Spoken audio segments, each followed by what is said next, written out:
a special car and we are at a very special place to drive this one. It's the most powerful sports Spider ever made by Ferrari. This is the 849 Testarossa Spider. Now you've seen the coupe version before in our country, but this is for the first time you're seeing the Spider version of the 849 Testarossa. So much to talk about this one, and we are in Canary Islands in Spain, possibly the perfect place to drive a fast and a powerful convertible car. So stay tuned till the end as we get you all the details about this particular car, including the kind of money you will have to spend if you have to buy this and drive it on Indian roads. My name is Shams, you're watching Car and Bike, and if you still haven't subscribed to our channel, please do it right now. Also press the bell icon so that we can meet more often and get you the latest from the world of auto industry.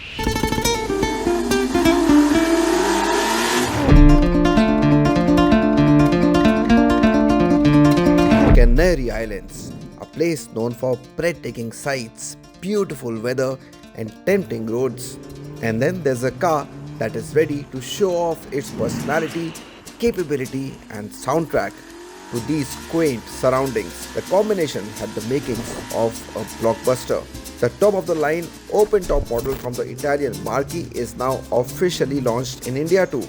And going by what its coupe version offers, this one is definitely going to grab a lot more eyeballs. Now the challenge was to give you a car that was an ode to some of the earlier cars from the brand going back into the 70s and the 80s, but still a car that's great on performance and big on aerodynamics.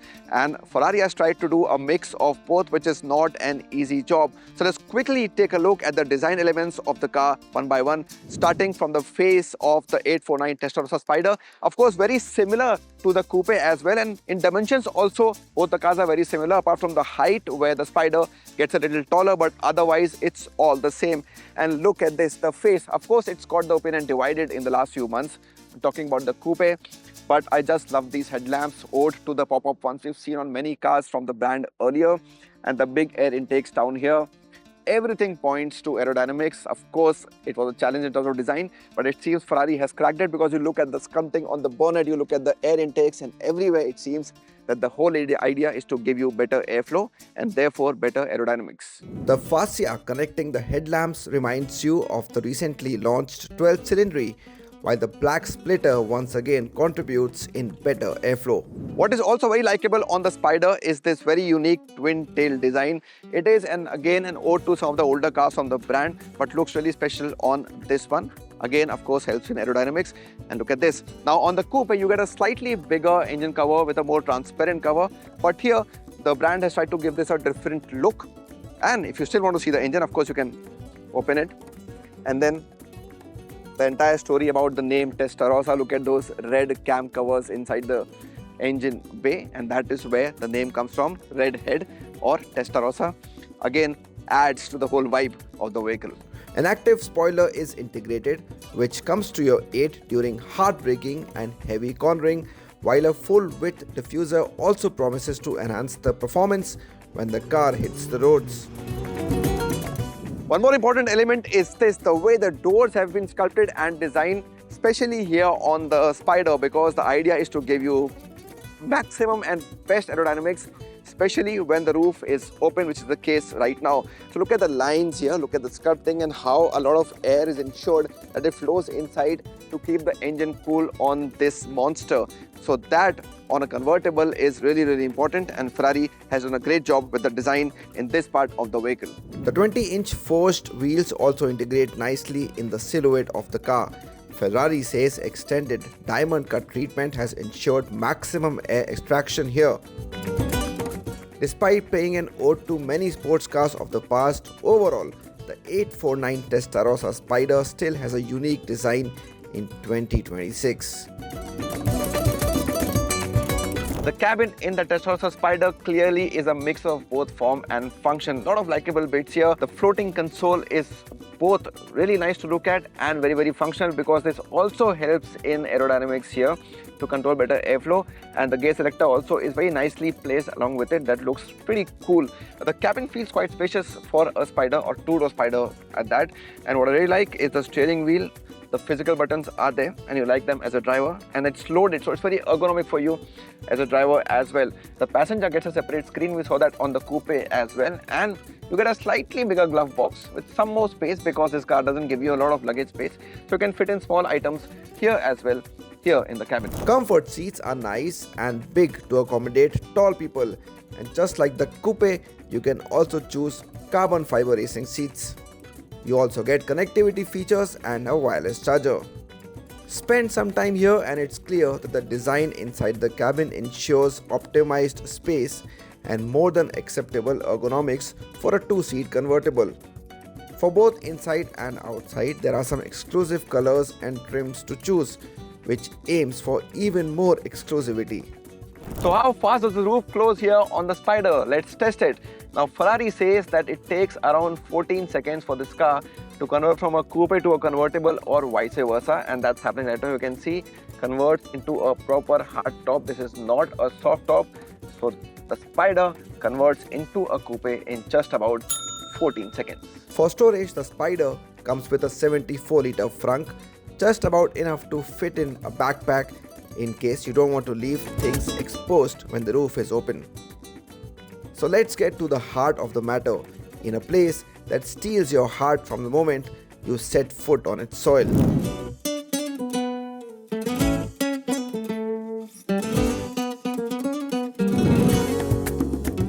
Now, the Canary Islands is such a beautiful and a scenic place that my roof is not closing on this drive. I'm going to just drive all the way with the roof open. The sights are amazing. The weather is just perfect.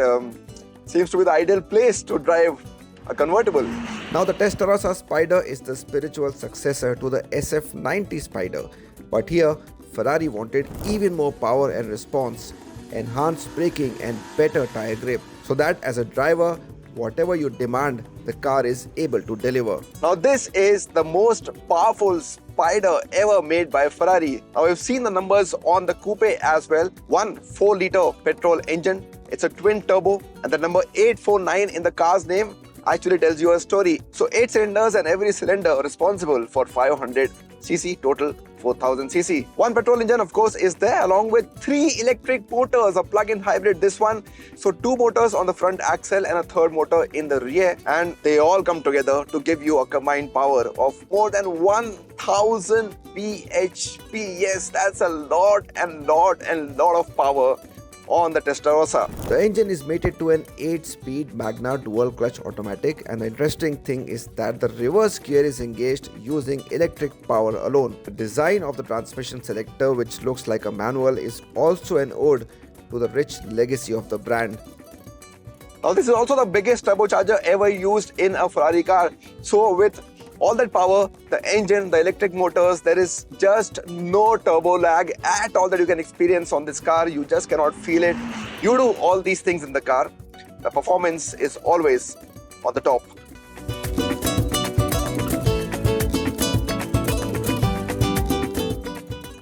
Now, some more numbers are very important. 0 to 100 is just 2.3 seconds. That is insane, and exactly the same as the coupe. Wow, that's amazing. And then if you touch 200 kilometers per hour, it's around 6.3 seconds, just marginally more than compared to the coupe version of the Testarossa. So this car is seriously quick. A lot has changed here to achieve the increase in power and improved thermal efficiency. The bigger turbo takes care of larger quantities of air in the combustion chamber. Weight gain has been minimized when compared to the coupe and stands at under 100 kilograms. So you have different modes. You can also drive it in the hybrid mode, you can drive it in the pure petrol mode, and you can also drive it in the pure electric mode, where this car will give you a range of approximately 25 kilometers. Hybrid mode actually sounds quite practical. You know, start in silence, you want to quickly exit your neighborhood without making too much noise, and then switch to the petrol mode. Twin motors in the front enable the 4-wheel drive system along with torque vectoring, and this just means that both traction and efficiency while exiting corners is quite impressive.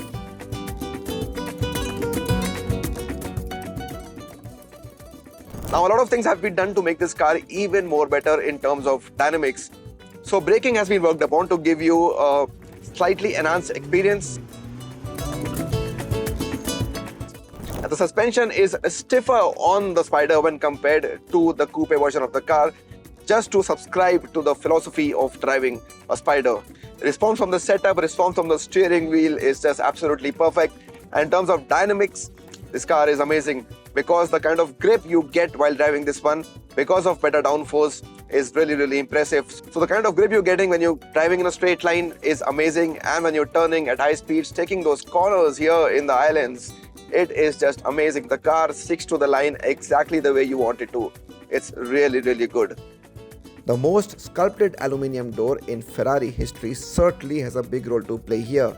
In fact, according to the brand, it redefines the relationship between the car body and the cabin area. Larger discs and pads with improved ventilation and new rear calipers also ensure better thermal management. Now, Ferrari also says that it has one of the most unique exhaust and sound systems that you will see on any car from the brand. Of course, regulations also play a part, but it becomes all the more important in our convertible because you have to, of course, apart from the wind and the hair feel, also get a feel of the exhaust note of the vehicle. And it is actually music to your ears. And the special crank sound that comes, especially when you're downshifting, is really a unique feature on this car. Love it as a driver because you're looking for that experience, especially on a Spider. Want some more sound? Switch to the race mode and then it just enhances itself. It just gives you a lot more sporty experience when driving the car. Of course, the pickup becomes faster. But I have, in a place like Canary, chosen to drive more in the sport mode in the Testarossa Spider. The sound levels have been increased and there is special focus on low and mid range where we spent most time during this drive. A new engine calibration also has more exciting sounds coming in during the shifts. However, strangely enough, the impact of the exhaust sound is even more on the driver when the roof is down and the car runs like a coupe. Just like the coupe here as well, you can go in for the track focus, a set of Fiorano pack which shaves off 30 kilos through the use of carbon fiber and titanium in different parts. This car is actually giving you the best of both worlds. Drive it like a coupe when you want it to, and of course drive it like a convertible or a Spider when you want it to, and it will play along really well. The Spider also comes with a whole lot of level 2 ADAS functions including emergency braking and adaptive cruise control, as safety becomes even more crucial at higher speeds. It's been a lovely day driving the Testarossa Spider here in Canary Islands, and the kind of numbers this car generates, the performance it offers, maybe this is not the most suited or ideal place to test those performance numbers because the roads are winding, they're narrow sometimes, and if you take this car on a racetrack, maybe you'll enjoy it even more. But the Testarossa Spider is not just about performance, it's also about legacy, luxury as well as exclusivity. Now, to buy this one in India, you have to shell upwards of 11 crore rupees ex-showroom, which is almost 1 crore more than the coupe version of this car. But remember, in one car, you're getting actually two cars, a coupe as well as a convertible. And it is providing you an experience that is truly unmatched. So if you have the moolah to buy this one, well, it is going to tick absolutely all the boxes. I really had a lot of fun driving the Testarossa Spider here in the Canary Islands. I hope you had as much fun watching this video. Have any feedback for me? Let me know in the comments. Thank you so much for watching.